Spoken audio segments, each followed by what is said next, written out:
warahmatullahi wabarakatuh. Waalaikumsalam warahmatullahi wabarakatuh. Syukur alhamdulillah, salatu wassalamu ala rasulillah. La haula wa la quwwata illa billah. Rabbi shrah li sadri wa yassir li amri wahlul 'uqdatam min lisani yafqahu qawli. Segala puji bagi Allah, segala nikmat yang telah Allah berikan dari kita semua, terlebih nikmat iman, nikmat Islam, nikmat kesehatan, dan begitu banyak nikmat yang tidak bisa kita sebutkan. Saking banyaknya yang Allah berikan sampai kita tidak sadar, bahkan lupa untuk bersyukur. Maka tiada kata yang lebih tepat untuk kita ucapkan dan mensyukuri nikmat yang Allah berikan selain alhamdulillahirabbil alamin. Segala puji bagi Allah yang menguasai seluruh alam. Salam serta salam semoga tetap tercurah limpahkan kepada Nabi Allah Muhammad sallallahu alaihi wasallam yang sama-sama kita nantikan syafaatnya yang akhir kelak.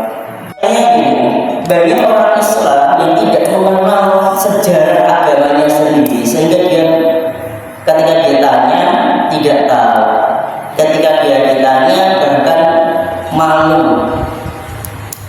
Kenapa? Karena dia tidak tahu apa yang ada di sejarah agamanya sendiri. Banyak yang menyepelekan, padahal ini adalah tonggak pelajaran. Kenapa kok kita harus berislam? Kenapa kok kita harus mencintai Nabi? Kenapa kita harus mencintai para sahabat? Nah, karena kita belajar sejarahnya. Perang Badar ini bukan perang yang mudah. Pasukan yang minim, sangat sedikit melawan pasukan 3 kali lipat jumlahnya. Yang lebih ngeres lagi, ngeresnya adalah yang dihadapi itu adalah saudara-saudaranya sendiri. Ini menunjukkan bahwa orang Islam waktu itu ini benar-benar memisahkan antara hak dengan batil. Ya benar dia saudaraku, ya benar dia keluargaku, cuman karena perbedaan iman kemudian mereka memusuhi, ya sudah dalam peperangan ini yang terjadi adalah perbedaan antara yang benar dan yang salah. Keluar dalam keadaan badan sehat belum tentu nanti pulang badannya masih utuh, bisa saja sakit, bisa saja cedera, bahkan ada yang syahid. Lah kita cuma disuruh belajar loh. Perjuangan kita kan mudah banget loh. Perjuangan kita mudah, cuma melawan dirinya sendiri, melawan rasa malas, melawan rasa kantuk. Itu aja kalah. Tanggal 22 Oktober tanggal apa itu? Pemeringatan apa? Hari Santri, termasuk yang malu. Indonesia merdeka itu 17 Agustus kan. Setelah Indonesia merdeka itu Belanda nggak bisa move on. Mereka sudah terbuai ratusan tahun, mungkin puluhan tahun ketika tinggal di Indonesia, tiba-tiba secara mendadak diusir sama Jepang. Setelah Jepang kalah, Indonesia merdeka, nggak bisa nih. Wah, saya datang lagi ke Indonesia. Orang Indonesia kan dulu udah dijajah, sekarang yang dijajah lagi bisa kali, artinya mereka datang lagi. Yang dihadapi mereka ternyata orang Indonesia sudah semangat juangnya semakin tinggi.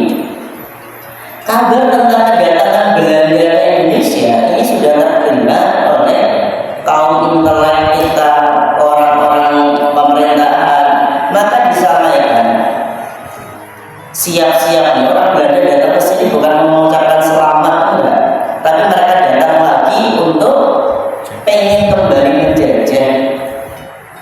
Maka para ulama mereka langsung memfatwakan jihad wajib bagi setiap muslim untuk mempertahankan bangsa ini wajib. Hanya para santri ini mereka keluar dari pondoknya untuk siap-siap jihad. Ternyata benar, Belanda datang bukan mengucapkan selamat tapi pengen menjajah lagi. Sehingga para santri itu senjatanya apa tuh? Sarung, serat, mencoba bambu runcing kan nggak punya senjata yang mutakhir kayak tembak atau apa, nggak punya.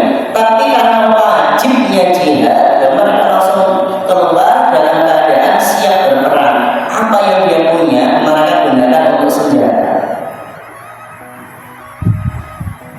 Sehingga terjadi pada tanggal 10 November itu puluhan ribu orang syahid dalam peperangan. Nah kita itu cuma melawan diri kita sendiri loh, cuma melawan rasa malas loh, yang nggak mau para pendahulunya kita. Ngapain dari santri dikon ngaji malah ngumpet yang kamar mandi ya. Maklum sama pendahulu kita itu. Lagi kita membahas tentang jihadnya orang-orang muslim pada waktu itu. Perang pertama yaitu perang Badar. Ketika perang Badar ini telah usai, maka kemenangan berada di pihak kaum muslimin.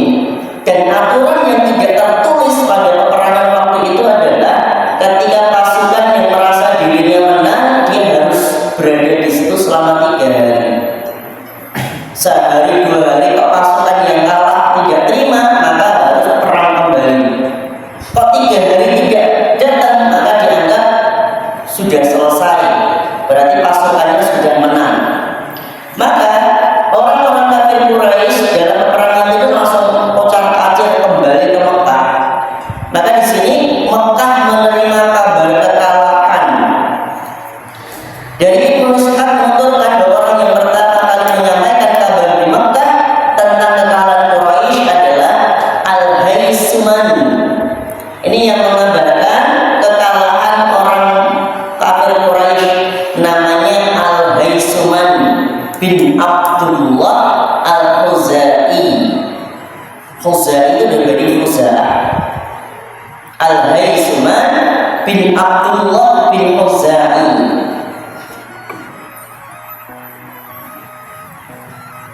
Sejarah itu susah ngingat nama, makanya silakan bawa buku catatan dan nulis.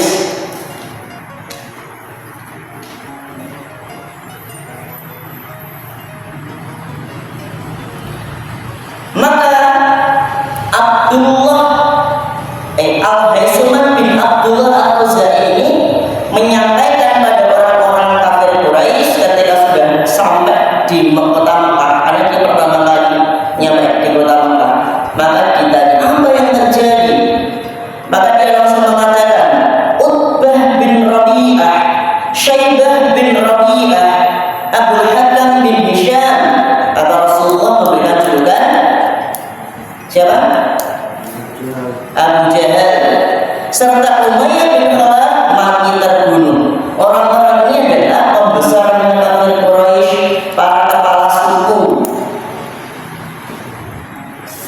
Dikatakan mereka yang tewas di peperangan. Dia masih menyebutkan beberapa nama lagi, karena yang mati di dalam perang Badar ini ada 70 orang. Banyak di antara mereka itu adalah para pembesarnya, kepala sukunya. Maka ketika kabar ini disampaikan, banyak yang percaya, tapi ada yang merasa enggak. Masuk sih, masa Al-Haisman ini menyampaikan bahwa para pemuka kafir Quraisy ini meninggal. Akhirnya ada seorang namanya Safwan bin Umayyah. Safwan bin Umayyah itu salah satu anaknya Umayyah bin Khalaf yang kemarin mati terbunuh tuh, ketika dia dibunuh sama Bilal bin Rabah. Maka Safwan itu membuat kayak pertanyaan jebakan. Coba tanyakan deh sama Al-Haisman, bagaimana kabarnya Safwan? Kalau dia mengatakan Safwan juga terbunuh, berarti Al-Haisman ini berbohong. Maka langsung orang yang disuruh sama Safwan tadi menemui bagaimana kabarnya Sofwan bin Umayyah? Maka Al-Hiswan langsung mengatakan, oh, Sofwan itu di rumah, oh dia kan tidak ikut perang. Maka ketika ucapan Al-Hiswan tadi mengatakan Sofwan tidak terbunuh karena dia tidak ikut perang, maka orang-orang baru percaya. Oh, berarti benar yang dikatakan. Karena Sofwan benar di rumah, dia tidak ikut perang. Kalau seandainya Al-Hiswan mengatakan, oh tentu Sofwan juga terbunuh, maka orang-orang kafir Quraisy akan mengatakan ini pasti bohong, kabar bohong. Karena bagaimana mungkin para pembesar kafir Quraisy ini lah terbunuh, kan? Tapi ternyata benar. Kemudian ada hadis yang diriwayatkan Abu Rafi. Abu Rafi ini pembantunya Rasulullah SAW. Dulu Abu Rafi ini adalah salah satu dari budaknya Al-Abbas. Namanya siapa, Mas? Abu, bukan Abdul. Abu Rafi. Abu Rafi ini salah satu budaknya Al-Abbas. Dia mengatakan bahwa ketika Rasulullah SAW ini menyampaikan agama Islam, maka dia bersama Fadl itu julukannya istrinya Al-Abbas, sama Abu Fadl itu Al-Abbas itu sendiri. Mereka sudah masuk Islam sebenarnya, tetapi Al-Abbas ini masih menyembunyikan keislamannya karena dia kan kepala suku. Maka si Abu Rafi ini menyampaikan tentang kisah terjadinya setelah perang Badar tadi. Al-Hiswan pulang dari perang Badar menyampaikan kekalahan, maka si Abu Rafi sama Fadl itu gembira karena kemenangannya kaum muslimin. Padahal mereka berada di Mekah. Kemudian ketika saat itu Abu Lahab datang. Abu Lahab ini wajahnya masam, dia terlihat sedih, langkahnya guntai. Kemudian ketika Abu Lahab datang, terus orang-orang berkata, ini dia Abu Sufyan bin Al-Haris. Abu Sufyan itu kan yang tadinya dia membawa kafilah dagang yang mau dilindungi, kemudian dia berhasil lolos, gitu kan. Ternyata Abu Sufyan ini mengabarkan juga tentang kekalahannya orang-orang Quraisy. Bahkan dari beberapa orang tadi mereka mengatakan tentang pasukan kaum muslimin yang selama ini mereka tidak tahu. Ketika perang Badar ini kami melihat ada beberapa orang yang menunggangi kuda putih. Mereka pakai baju putih, kemudian menebas-nebas pasukan dari kafir Quraisy. Maka Abu Rafi ini seketika dia terucap, kalau bahasanya kayak kecoplosan, dia mengatakan, itu berarti malaikat itu yang membantu kaum muslimin. Bayangkan di tengah-tengah orang kafir Quraisy, tiba-tiba ada satu orang yang mengucapkan kalimat pembelaan untuk kaum muslimin. Maka Abu Lahab itu langsung berdiri, kemudian Abu Rafi tadi langsung dipukul sama Abu Lahab, terjatuh dia. Melihat Abu Rafi ini jatuh, Abu Lahab langsung menindih badannya Abu Rafi dan pukul-pukulin lagi. Karena pembelaan terhadap kaum muslimin jelas nih. Sementara mereka sedang bersedih atas kekalahannya kafir Quraisy. Maka Abu Fadl ini melihat pembantunya yang dipukuli oleh iparnya sendiri. Kan Abu Fadl kan istrinya Al-Abbas. Al-Abbas itu saudaranya Abu Lahab. Nah, Abu Lahab itu memukul pembantunya. Abu Fadl itu mau melerai bingungnya, kalah tenaga. Maka yang dia lakukan adalah mengambil kayu, dipukul kepala saudara iparnya tadi, dipukul, langsung jatuh. Marah Abu Lahab ketika dia ngomong, ternyata yang mukul iparnya sendiri, dia nggak jadi balas, dia langsung menutup lukanya, pulang. Yang terjadi apa setelah itu? Abu Lahab dengan luka yang ada di kepalanya tadi nggak sembuh selama 1 pekan. Selama beberapa hari itu nggak sembuh.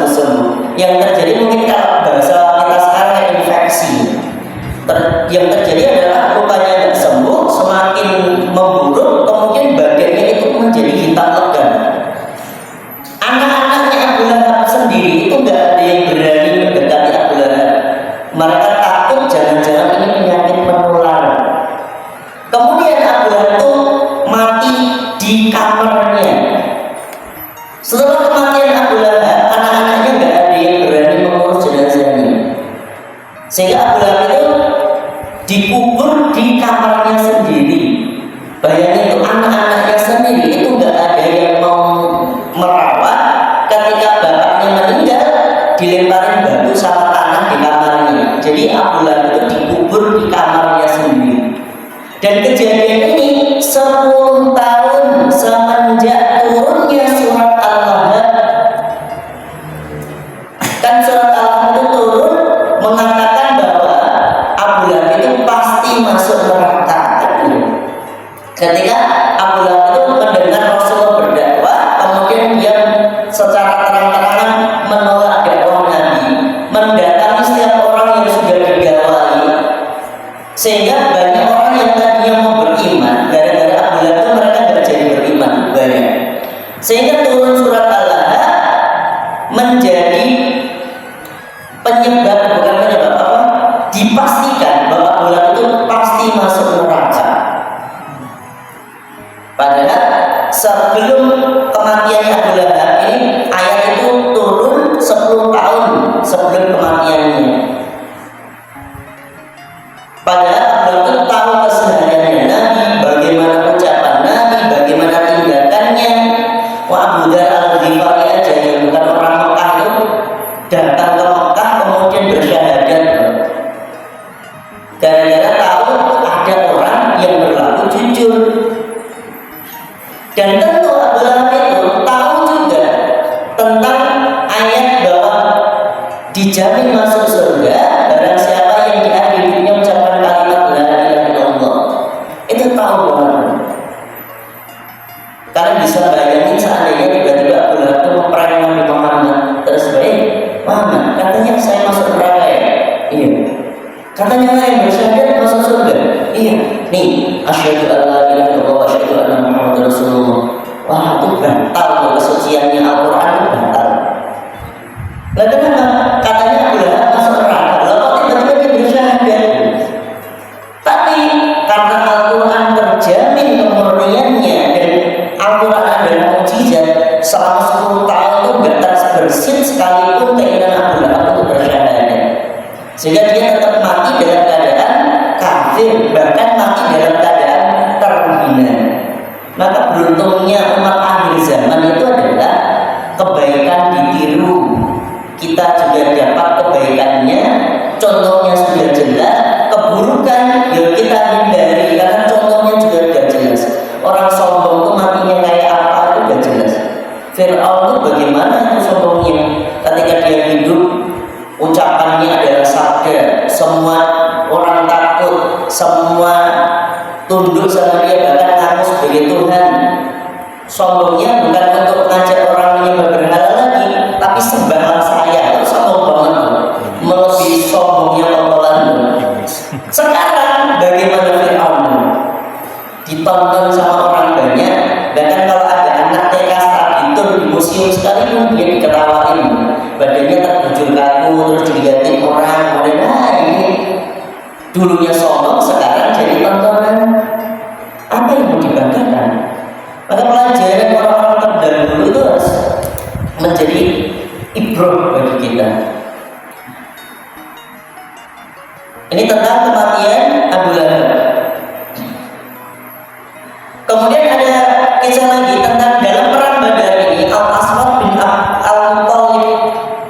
Al-Aswad bin Al-Muttalib kehilangan 3 anaknya. Karena buta, dia lebih suka menangisi nasib yang menimpa mereka.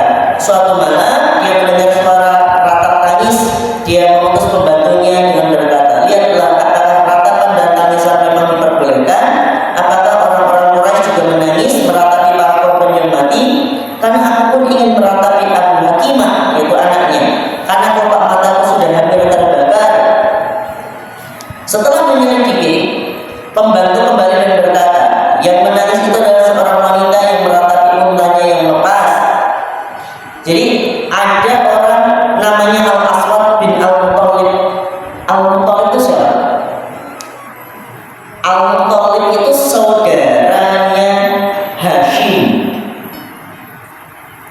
Jadi Hashim ini punya adik namanya Al-Muttalib. Sepertinya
hampir tidak menguasai dirinya, lalu dia melantunkan sebuah syair. Mengapa wanita itu menangis? Hanya karena kehilangan unta dan tidak bisa tidur nyenyak karenanya. Engkau jangan menangisi Badar, tetapi tangisilah Badar. Karena nenek moyang menjadi berkurang, tangislah Badar. Tokoh-tokoh Bani Hushaish, bila engkau harus menangis, tangislah Akil, tangislah Ais, singa dari para singa, tangislah mereka dan jangan sebut mereka semua. Abu Hakimah tidak mempunyai tandingan. Ketahuilah bahwa setelah mereka ada orang-orang yang berkuasa. Bila tidak ada perang Badar, mereka tidak akan berkuasa. Ini kehilangan dari seorang ayah yang kehilangan 3 anak. Sayangnya kehilangannya adalah kehilangan di sisi yang salah, yang buruk. Yang kedua, tadi Makkah menerima kabar kemenangan, sekarang Madinah menerima kabar kemenangan.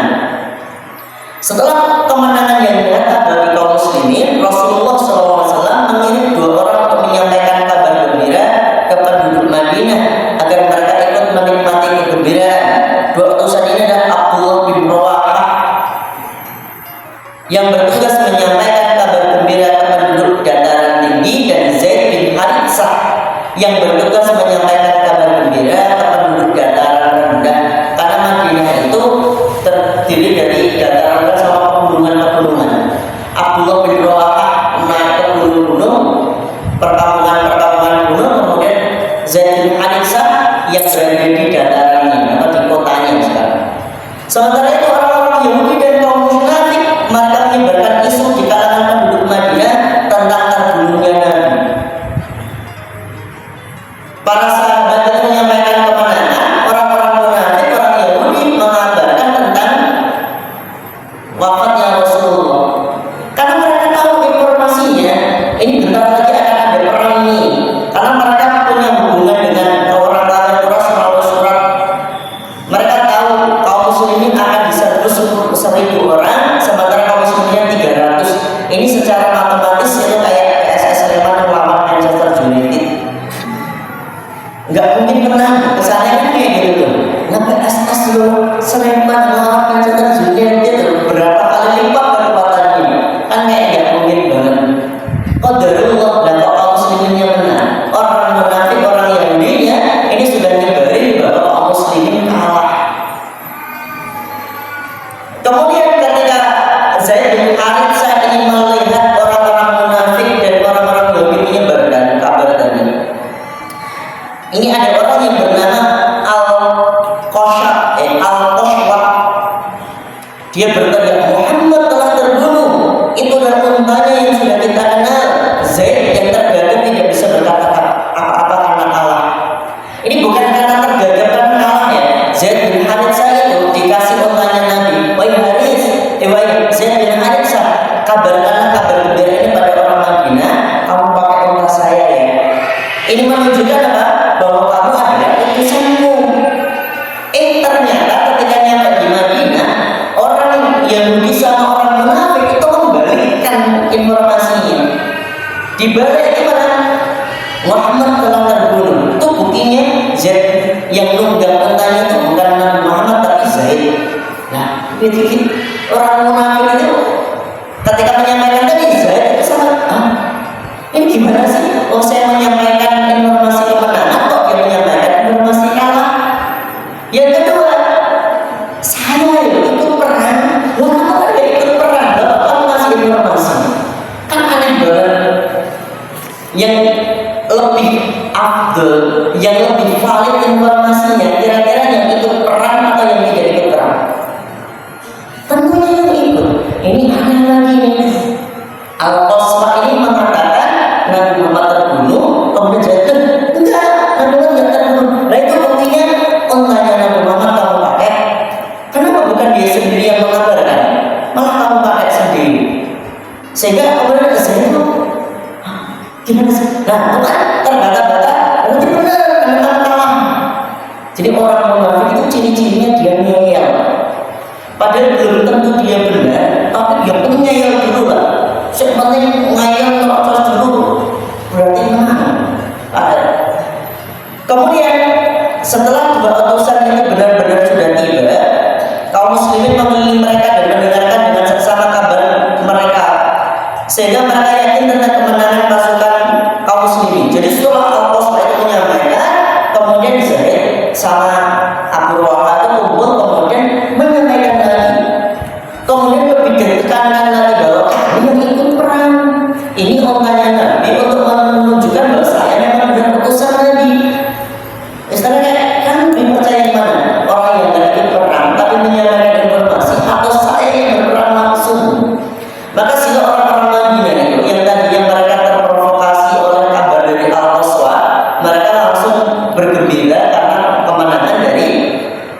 kabar kaum muslimin tadi.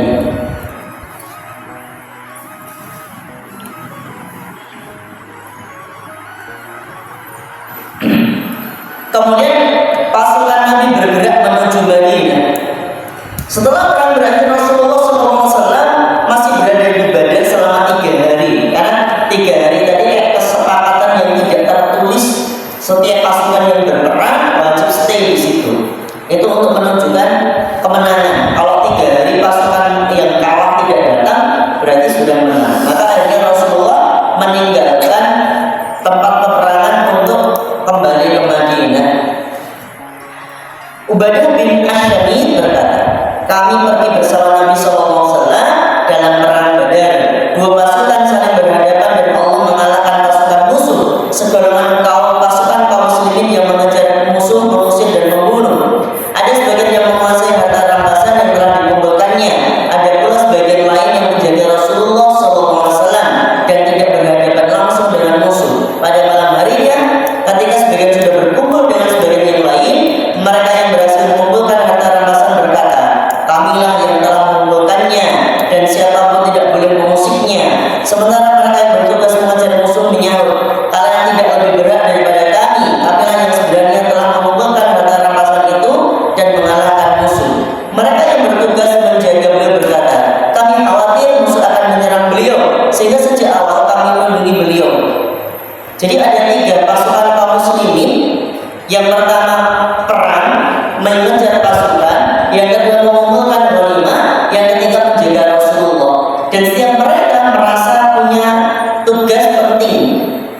Kami ini yang membuat kemenangan, karena kami yang menyerang. Kami yang mengumpulkan ghanimah loh. Kami yang menjaga Rasulullah loh. Maka turunlah ayat yang mengabarkan tentang mereka. Surat Al-Anfal ayat 1. A'udzubillahi minasyaitonir rajim. Yas'alunaka 'anil anfal. Qulil anfalu lillahi wa rasul. Fattaqullaha wa aslihu dzata bainikum wa ati'ullaha wa rasulahu in kuntum mu'minin. Mereka menanyakan padamu tentang pembagian harta rampasan perang. Katakanlah, harta rampasan perang punya Allah dan Rasul. Karena itu bertakwalah kepada Allah dan perbaikilah perhubungan di antara sesamamu, dan taatlah kepada Allah dan Rasulnya jika kamu adalah orang-orang yang beriman. Jadi ketika mereka merasa yang paling berhak terhadap harta rampasan, mereka yang paling merasa ini kemenangan karena kami, dikembalikan bahwa semuanya dikembalikan pada Allah dan Rasulullah. Dan ini keutamaan kaum muslimin, umatnya Nabi Muhammad SAW. Kenapa? Umat-umat terdahulu ketika perang, hartanya itu dikumpulkan, kemudian sama Nabi itu didoakan. Setelah itu pas sambar petir, kemudian hartanya hilang. Tapi bagi kaum muslimin, harta rampasan dikumpulkan dan dibagi-bagikan pada kaum muslimin. Jadi perbedaannya adalah, kalau dulu harta rampasan itu haram bagi umat dan nabinya, bagi Rasulullah harta rampasan itu halal. Dengan catatan dikembalikan pada Rasulullah, nanti Rasulullah yang bagi dan harus ridho, harus rela. Baik Rasulullah bagi seperti apa silakan. Mereka yang paling berat adalah Allah dan Rasulnya. Maka Rasulullah membaginya di antara pasukan kaum muslimin. Jadi yang membagi adalah Rasulullah SAW. Setelah 3 hari berada di Badar, pasukan Rasulullah bergerak ke Madinah sambil membawa tawanan dan harta rampasan yang diperoleh dari orang-orang musyrik. Penanganannya diserahkan pada Abdullah bin Ka'ab. Setelah melewati jalan Asyatiyah, beliau menghentikan pasukan dan membagi harta rampasan di sana secara merata di antara kaum muslimin. Setelah mengambil 1/5-nya, ketika mereka tiba di Asyafrah, An-Nadir bin Al-Haris diperintahkan untuk dibunuh karena dia adalah pembawa bendera pasukan musyrikin dan dia termasuk pemuka Quraisy yang sangat jahat, paling banyak memperdayakan Islam dan menyiksa Rasulullah SAW. Akhirnya dia dipenggal oleh Ali bin Abi Thalib. Jadi kan ada 70 tawanan perang ini, tapi dalam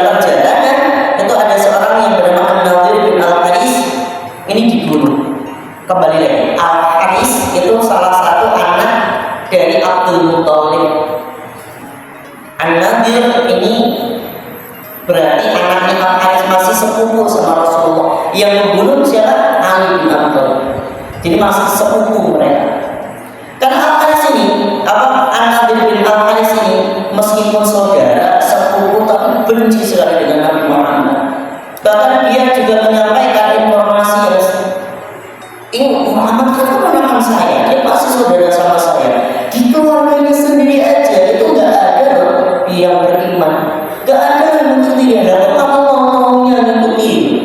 Jadi dia menyebarkan informasi itu, ucapan itu buruk sekali. Sehingga di tempat tadi ini hanya An-Nadir bin Al-Haris tadi dibunuh oleh Ali bin Abi Thalib atas perintah Rasulullah SAW.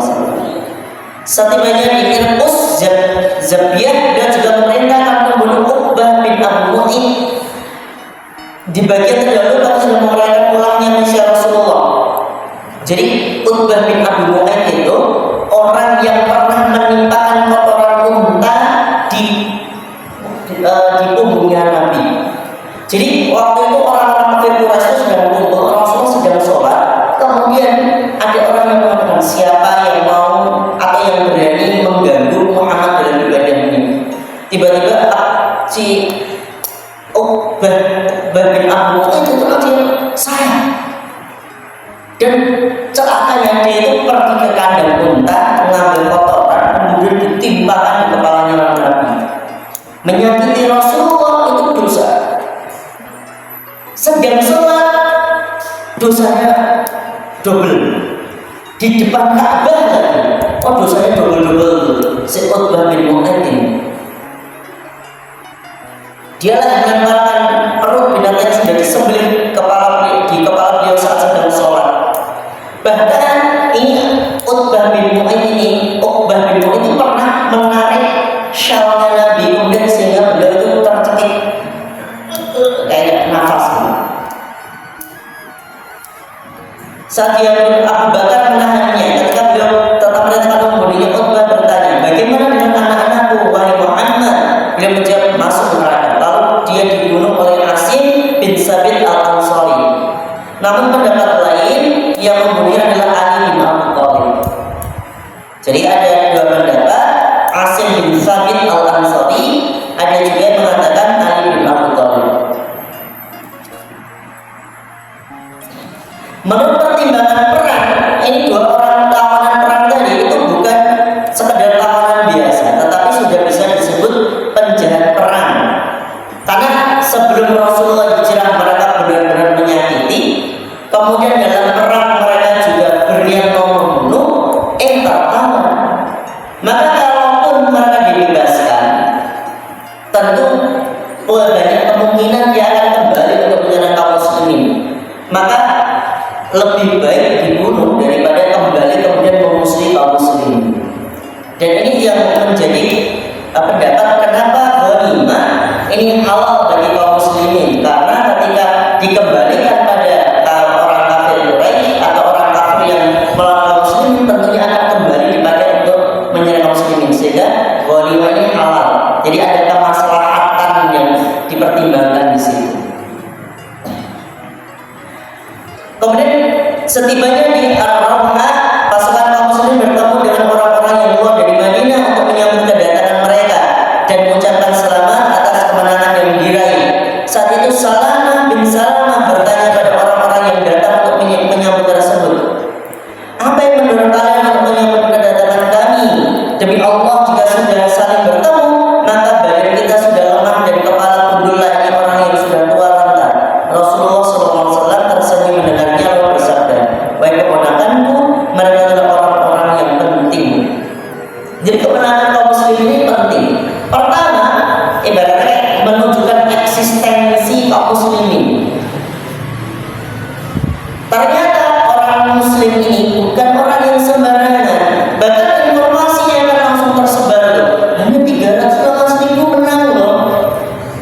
Dulunya mereka diusir, kemudian mereka melawan. Itu kayak membantah stigma dulu kaum muslim itu lemah. Mereka diusir dari Mekah. Wah, mereka nggak punya daya. Ternyata ketika dari Madinah mereka melawan kaum kafir Quraisy. Kalau seandainya pas perang tadi